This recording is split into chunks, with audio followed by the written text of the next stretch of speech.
Before we dive into today's episode, I really want to take a moment to thank someone who's been incredibly supportive of our channel. A huge shout out to MD Rafiq al-Islam, someone who never misses a video, always hits the like button, shares our content, and consistently leaves thoughtful comments. Your support truly keeps us going and inspires us to do better every time. Co-host, would you like to say a few words too? Absolutely. MD Rafiq al-Islam, your energy and loyalty mean the world to us. In a time when people scroll past quickly, you take the time to engage, support, and show up for every post, and that's something we deeply value. It's viewers like you who make this journey worthwhile. We sincerely thank you and hope to keep delivering content that you enjoy and find valuable. Thanks again from the bottom of our hearts. Hi everyone, I'm Cristiano Ronaldo, your host for today's episode. Scarlett, are you ready to kick off the topic with me? Absolutely, Cristiano. I'm Scarlett Johansson, your co-host, and in today's episode, we're talking about some interesting topics. Let's dive right in. Have you ever felt stuck despite doing everything right, like success is for others but not for you? What if I told you the real breakthrough starts not with luck or hard work, but by rewiring your thoughts? Today, we'll unpack how the stories you tell yourself shape your reality, why fear isn't your enemy, and how tiny mindset shifts can unlock the version of you that's already confident, fluent, and unstoppable. Ready to transform your inner dialogue and finally take action? Let's dive in. Sure. Have you ever had the feeling that despite your best efforts, you're still at a standstill? Like nothing changes even when you're doing everything correctly? You feel worn out and uninspired, and occasionally you question whether you're good enough. Perhaps success isn't for you, but for others. However, let me tell you a truth. A large task, a fortunate break, or even the ideal plan are not prerequisites for success. The way you think is the first step to success. It is present in your thoughts, attitude, and future self-perception. That's only the start. I'm going to teach you how to change your mind in order to improve your life in this video. One step at a time. Simple concepts, straightforward language, and useful tools. Yes, you will also become more fluent in English. Due to the fact that this reader video is evaluated. Thus, you are teaching your hearing and your words at the same time that you are training your thoughts. I've been an English teacher for years, and I've witnessed this repeatedly. The brightest pupils are not the ones who grow the fastest. It is they who have a different perspective. I also help kids with their mentality in addition to their linguistic skills. I've assisted students who had been stuck for years in moving forward simply by altering their perspective. According to one student, I needed a new perspective more than a new book. I realized then. The true foundation of success is the mind. I'll assist you in doing that today. Let's now discuss the first thing that prevents the majority of individuals from succeeding. Your reality is shaped by your self-perception. You will act lazy if you think you're lazy. You won't try if you think you're not intelligent. Furthermore, you will never become better if you think studying English is too difficult. I'll tell you a little truth. The majority of your behaviors originate from a concept.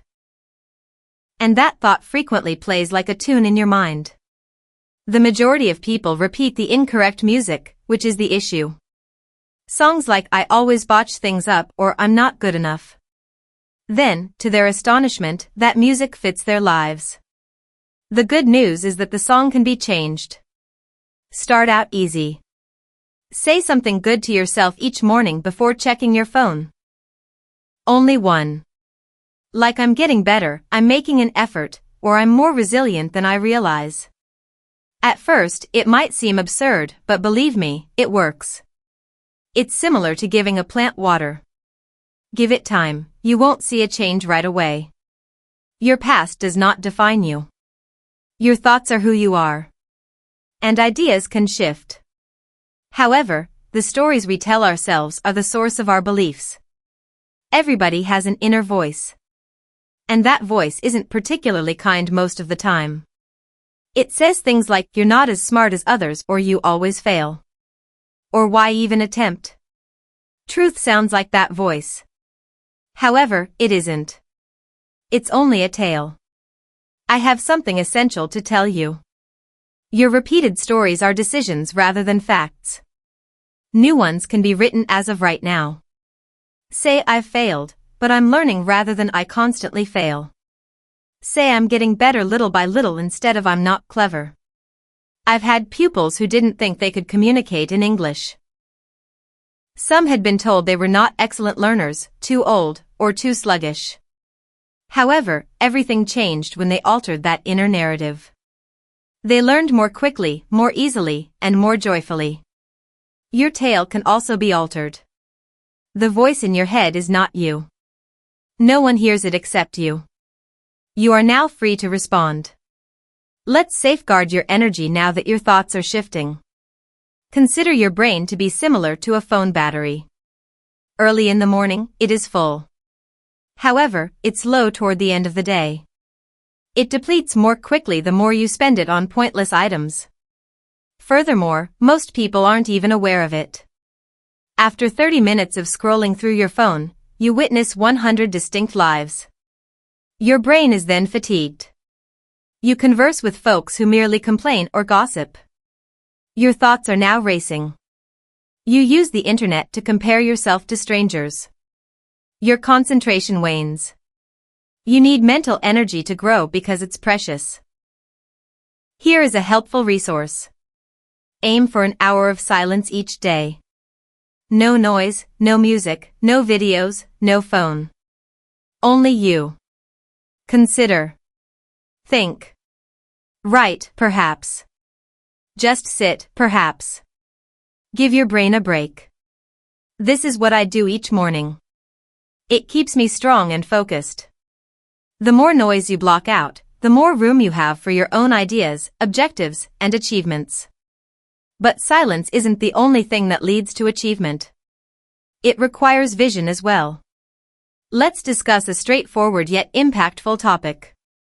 In addition to hearing what you think, your brain also hears what you imagine. Your mind begins to accept your goals as real when you have a clear picture of them. I am not referring to fantasy. I am referring to a brief mental exercise. Simply sit for 5 minutes each morning or before bed. Shut your eyes. Consider the life you wish to lead. Imagine the version of yourself that is proficient in English, self-assured, working at the job they want, and in charge of their life. Imagine yourself carrying it out. Listen to yourself using English clearly. Have that serene sense of pride in your breast. There is that version of you. It's not too far away. All it needs is a little daily care. I frequently do this with my pupils.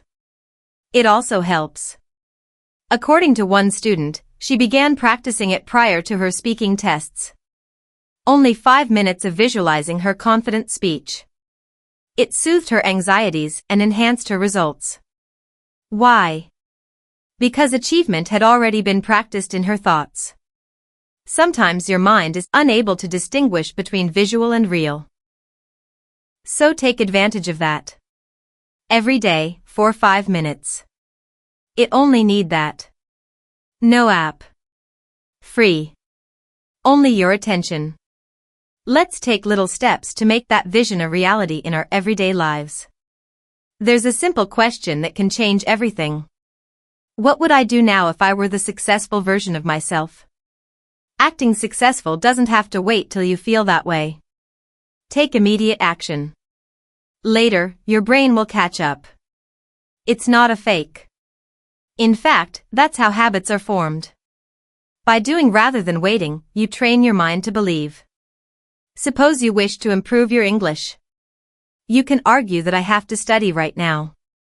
Try this instead, though. Let's say that I study English every day.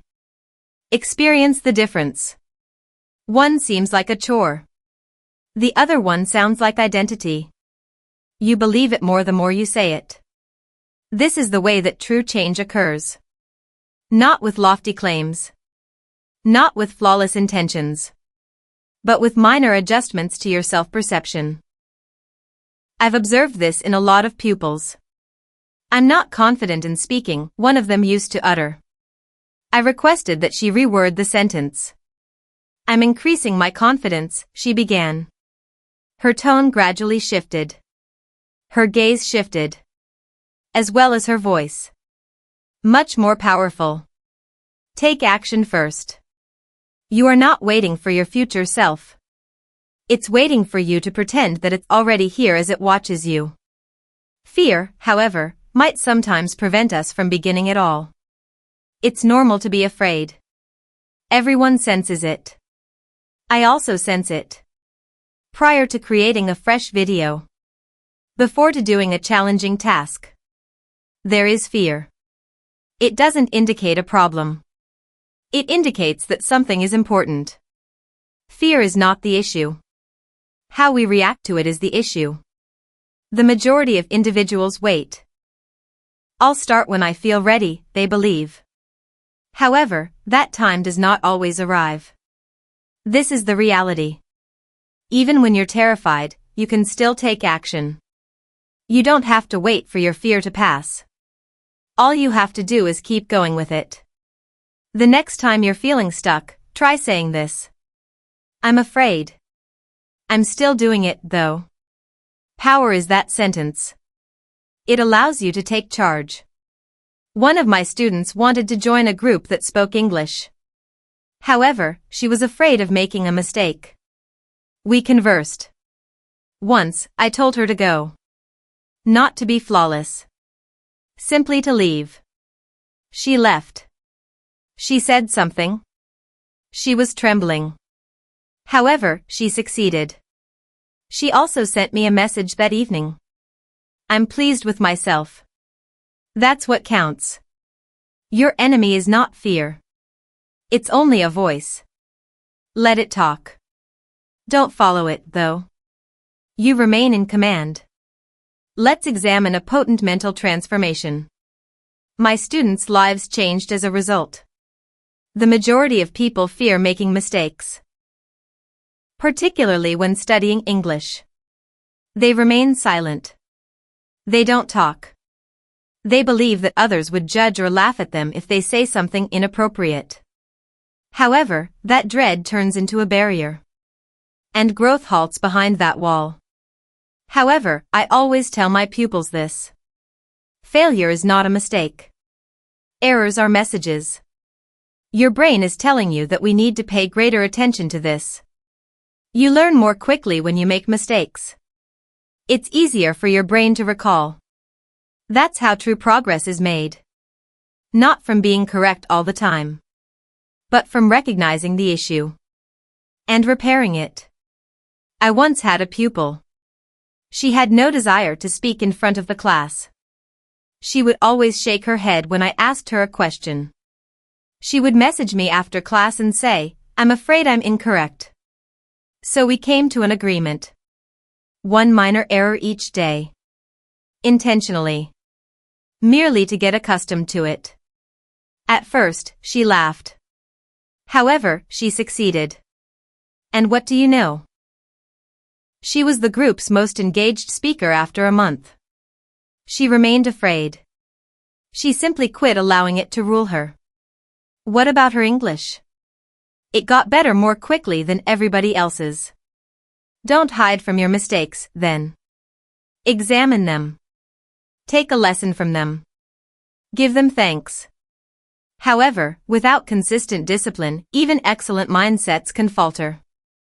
A lot of people get fatigued when they hear the word discipline. They interpret it as exerting pressure. Strict regulations. Not enjoyable.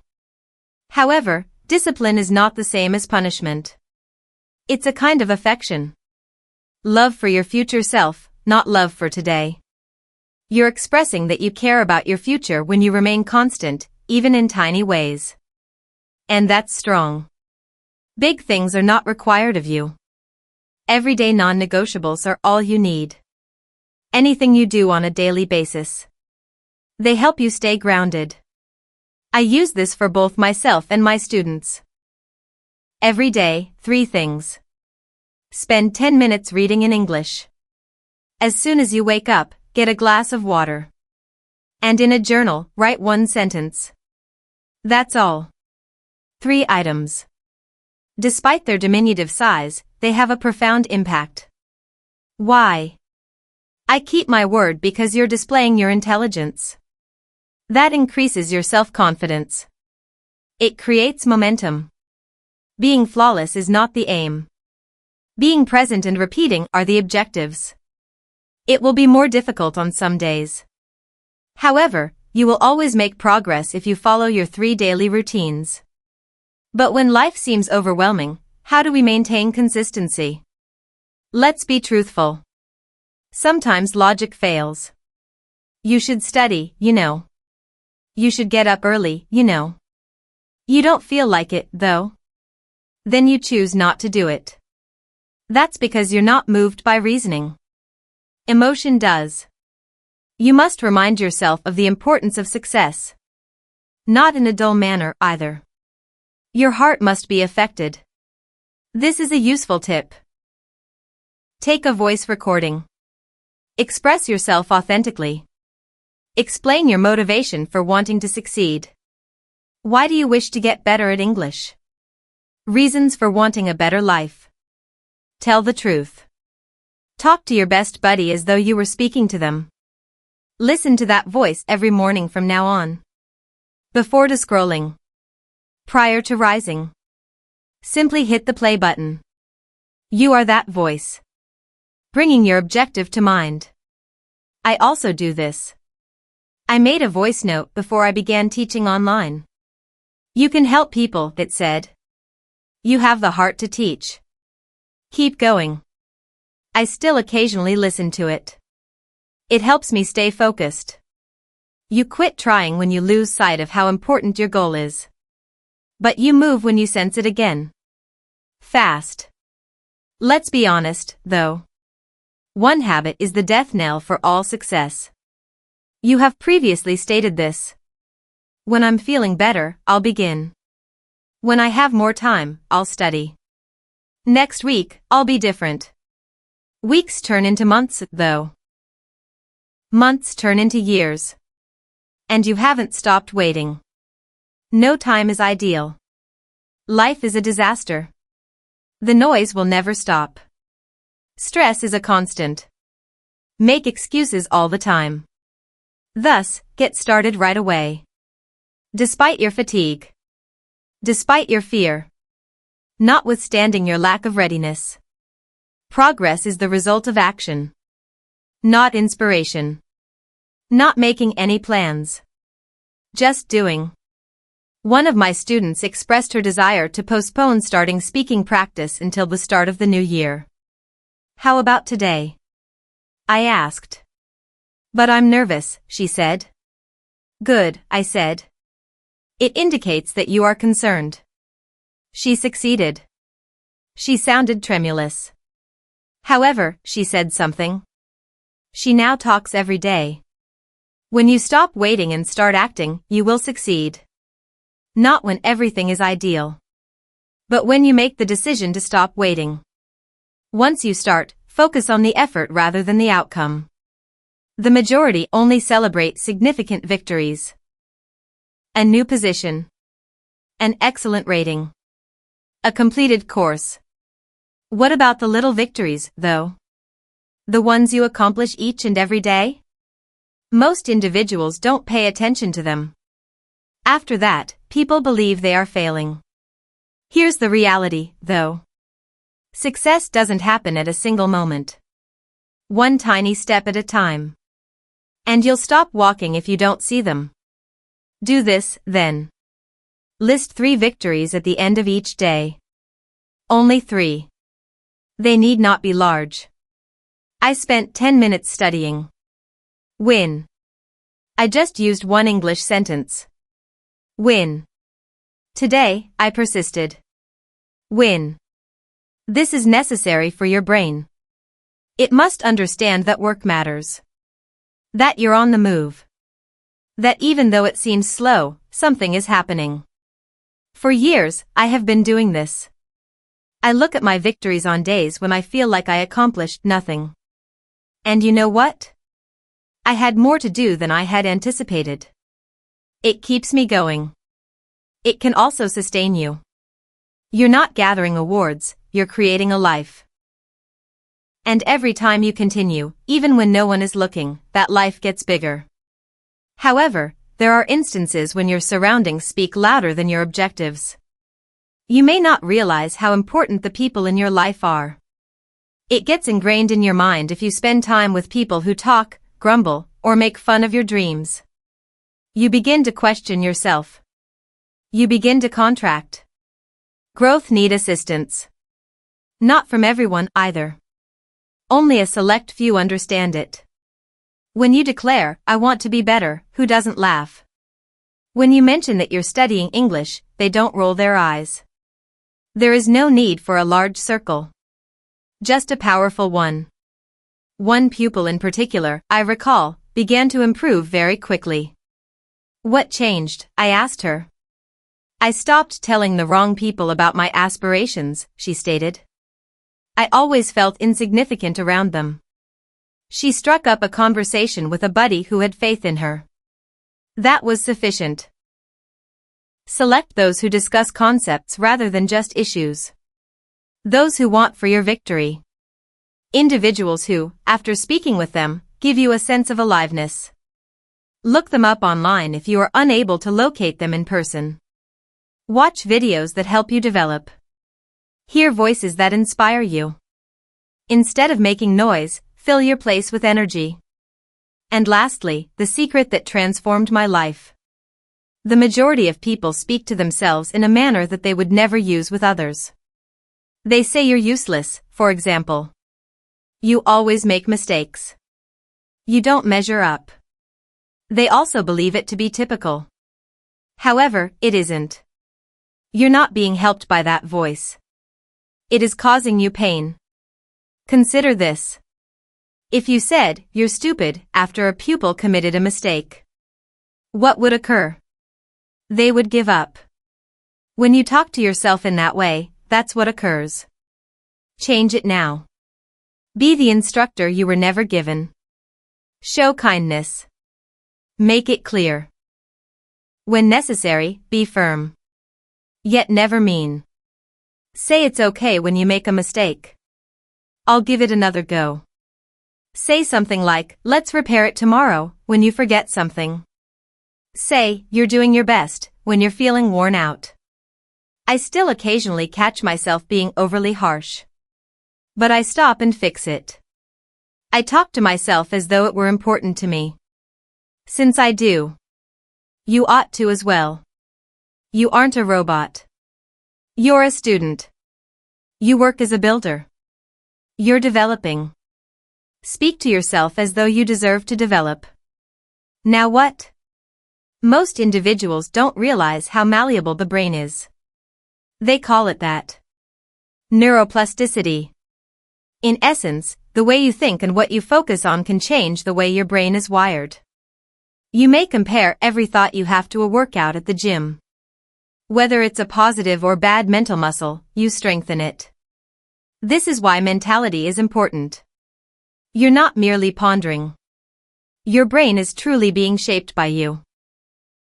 This concept is known as growth mindset. It means having faith that you can get better with work. "I'm just poor at this," you don't think.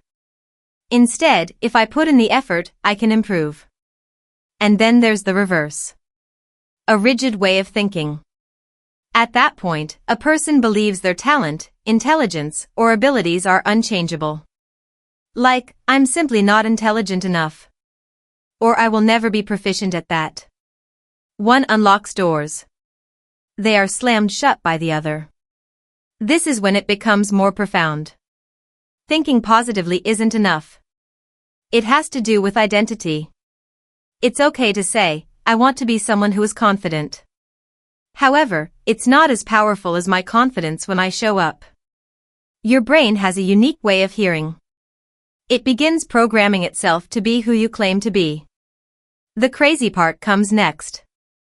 The majority of us have underlying beliefs that we didn't even pick.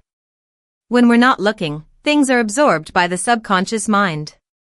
An irresponsible remark from years ago.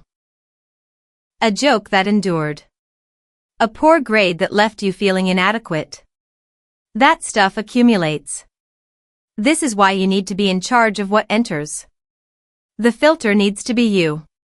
Because your thoughts will control you if you don't have control over them. Speaking of filters, let's examine the daily inputs you provide your brain. Your body would eventually collapse if you consumed junk food every day.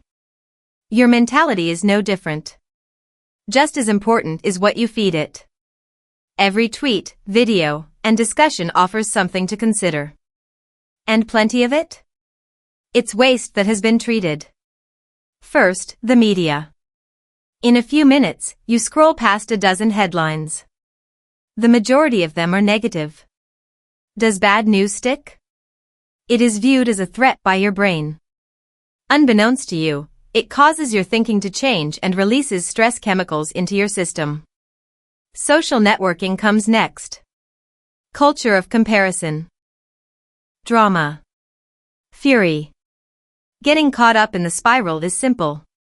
You feel worse an hour later. Not any better. Now consider the people you speak with the most. Are those individuals uplifting or depressing you? What types of discussions are you engaging in? Sarcasm can be amusing. However, it alters your perspective on everything when it becomes your primary language. The good news is here. It is possible to alter your mental input. You can start giving your brain items that will strengthen it rather than weaken it. Podcasts that provide knowledge. Books that broaden your perspective. Music that makes you feel better. Words that push your thinking and help you develop it. Little adjustments add up. Hours of pointless browsing are preferable to 10 minutes of learning something worthwhile. Being flawless is not important. It all comes down to intentionality. And you'll see how it alters your speech once you begin to pay attention to what enters your head. Let's now discuss the words you employ. Your environment isn't neutral. They never stop communicating. A disorganized desk signals confusion to your brain. The same is true for 10 open tabs. Conversely, having a clean environment allows your mind to relax. Physical space is important. Your digital one does, too. The home screen of your phone. The background of your desktop.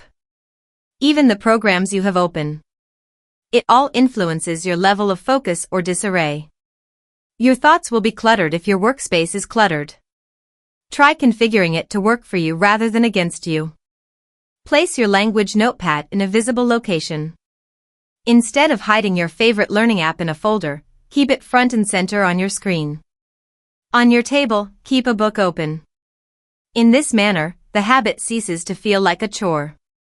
It's simply waiting there. Visual reminders are also beneficial. A note with your objective on it. A succinct phrase that sustains you. It's not about setting up the ideal study space found on Pinterest. The goal is to eliminate friction. Making advancement the simplest rather than the most difficult choice. Building enduring habits comes next, once your surroundings support your objectives. It's simple to assume that having mental toughness entails persevering through every difficult situation. Simply said, put forth more effort. Simply put, pay closer attention. However, such kind of strength frequently backfires. Knowing when to take a break is a sign of true strength. Pushing yourself past your breaking point is not the goal. The key is to maintain your composure during the game. Self-punishment is not the same as discipline. Discipline tells me to come back. According to punishment, you are not good enough. One aids in your development. You are stuck with the other. More important than you may realize is the tone you employ with yourself. On some days, it makes sense to persevere. When facing challenges genuinely boosts your self-esteem. However, rest is sometimes the better course of action. Knowing which one you need is the difficult part. It's not a sign of weakness. That's consciousness. Additionally, it has a significant impact on your consistency. There will be setbacks. It's not about never making a mistake. It all comes down to how quickly you recover. That's the speed of recovery. Furthermore, it is more important than the number of days you spent perfecting it. You're already ahead of most people if you can swiftly get back on track after things go wrong. Kindness in the mind is not gentle. It's fuel. It is the thing that keeps you from burning out. It keeps you on task without getting ruthless. That is the type of attitude that endures. It's simpler to ask more insightful questions and genuinely develop your thinking rather than only criticizing it when you have that equilibrium. Statements may seem definitive. They block opportunities. I'm not very good at this. It's too difficult. Words like that halt momentum. However, queries have the opposite effect. They maintain mental activity. They create room for mobility. This is why it's so important to develop the practice of asking better questions. When you can solve a problem, your brain likes it. Saying "I can't focus" creates a barrier. Your brain is given something constructive to accomplish when you ask what would help you concentrate for 5 minutes. It's a slight alteration, yet it alters your reaction. Asking questions also aids in reframing failure. Rather, why do I consistently make mistakes with this? What did I learn from that error, you might ask? Or, how can I attempt something different the next time? It removes the embarrassment and piques interest. It's quite a mental switch. Even a list of power questions is something you can maintain. For example, what is one action I can take at this moment to advance? Or, how would I respond to this circumstance in the future? These help you think creatively, particularly when situations get too much to handle. This habit feels more natural the more you develop it. You pause rather than react. You ponder. You adapt. Even under trying circumstances, this ability helps you become more resilient and innovative. It's also the ideal moment to begin thinking about your future self once your mind is operating with better inquiries. A distant, idealized version of yourself is not your future self. It's simply a bit more aligned and experienced variant. The person you're gradually becoming, one choice at a time. Waiting to feel like them is not necessary. You begin by imitating them in tiny ways right now. It isn't phony. It's a path. Every decision you make about how to spend your time, how to speak to yourself, and how to handle a difficulty shapes who you will be in the future. And conduct is one of the quickest ways to reinforce that identity. Even if you're not entirely sure of yourself yet, start acting like the person you want to be. Journaling in the future can be beneficial. Writing in the voice of the person you're trying to reach is where you do it. You mention things like commenting, sharing, subscribing, and so forth. Regards.